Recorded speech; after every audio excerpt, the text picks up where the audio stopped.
At ISG, our asset is our employees, and so we invest in that and the technology. Yeah, this is certainly an asset that we needed to invest in, but you gotta have the guy that runs it, the workflows in place, figure out that technology, and I think that's what sets us apart. It's that investment in the employee. They give us the time to watch webinars, attend conferences, learn about the latest technologies.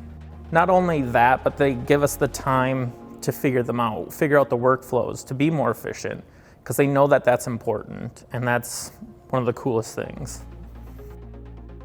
One of my favorite things about ISG is that you're not doing the same thing every day. You're doing something different. Like today we're in an old building that's being renovated. Earlier this week, I was in an industrial setting. Last week, I was in a vinegar plant in Chicago.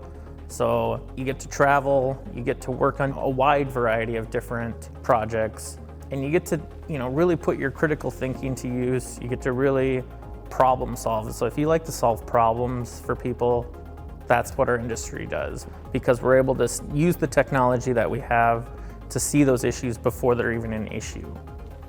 The more that we can get that technology into people's hands, into designers' hands, engineers, architects, we're able to do our work better, we're able to gather more information, we're able to make more informed decisions about our designs.